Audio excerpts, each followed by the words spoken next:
It's chaos in the Himalayas. The tiny country of Nepal has been gripped by violence. The parliament was on fire.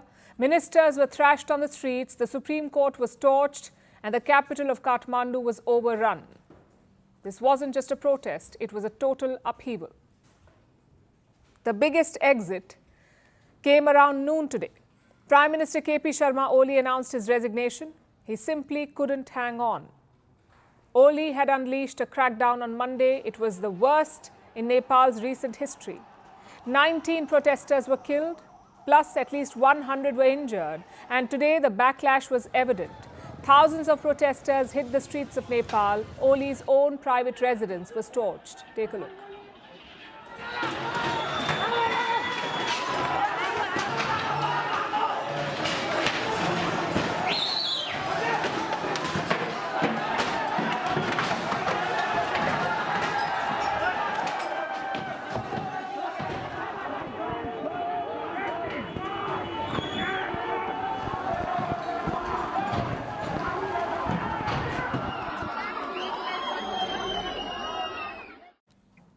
The Prime Minister had no choice.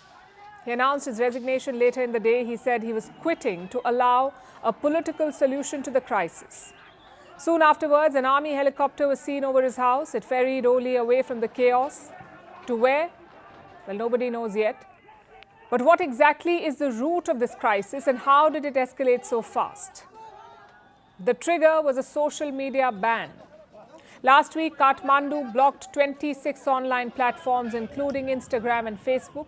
In response, thousands of young Nepalese hit the streets. Now, Nepal, as you would know, is a young country. Around 43% of the population is below 40 years of age. So the protesters were largely Gen Z. And their complaints were not limited to social media. जो ये जो हुआ है ना ये इतना कुछ ये सोशल बैंडिंग के लेके नहीं हुआ है हम लोगों को चाहिए यूथ लीडर चाहिए अब हम लोग परिवर्तन खोज रहे हैं ये बूढ़े लोग है ना ये बूढ़े लीडर है ना वो हम लोग अब वक्त हो गया है अब नहीं चाहिए हमारा यूथ चाहिए अब Every corruption in the country from the local level to federal level all the Nepalese citizens are fed up of corruption. Every youth are going outside the country, so we want to protect our youth and make the country's economy better. We'll deal with the issues in detail, but first let's look at how the chaos unfolded. On Monday, the government stood firm. They imposed a curfew in parts of Kathmandu. They also repelled protesters with water cannons and bullets. We're talking live ammunition here, not rubber pellets. That crackdown killed 19 protesters. But the government miscalculated. The deaths added to the public anger, and today things escalated even more. Oli tried to salvage the situation. He even lifted the ban on those social media platforms, but it was too late. The protests had spiraled out of control. Important government buildings were set on fire, like the Parliament and the Supreme Court. Take a look.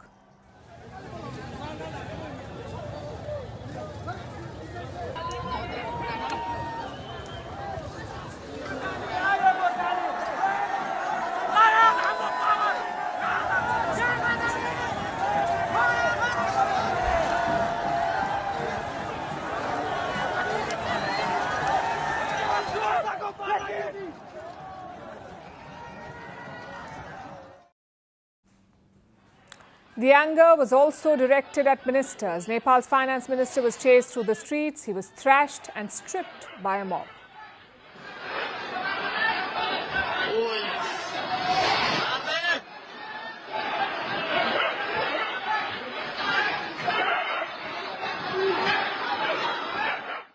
The foreign minister was also targeted. Her name is Arzu Devba.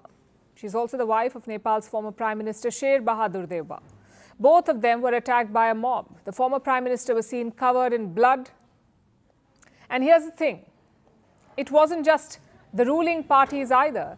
Even the opposition was targeted in this protest. Nepal's ousted coalition had two major parties, Oli's Communist Party and the Nepali Congress. The opposition is led by another communist faction. Their top leader is Pushp Kamal Dahal. And his house was also attacked. So basically, no one was spared. Today's protests targeted Nepal's entire ruling class. It was an outpouring of pent-up anger against corruption, against lack of jobs, and against political instability. Now, we cannot defend the violent methods that they chose, certainly not the mob attacks. But they do show the level of frustration, of anger and disappointment. And as with any upheaval, now comes the most important question: what happens next? The Nepalese army is trying to control things. They are protecting some of the ministers. The army also released a statement hours ago, and here's what it says.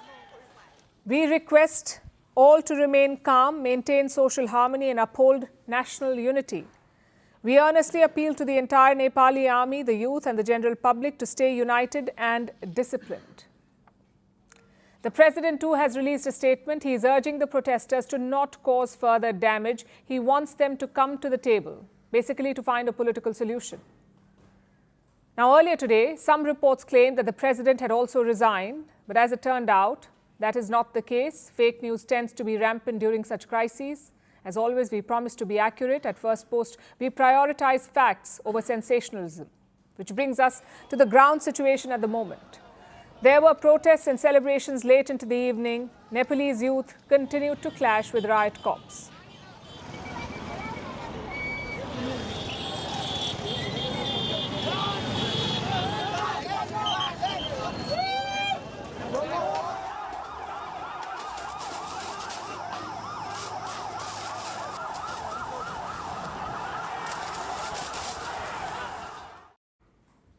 Airports are also closed. No carriers are flying into or out of Nepal. Several countries have also issued travel advisories. They're asking citizens to exercise caution.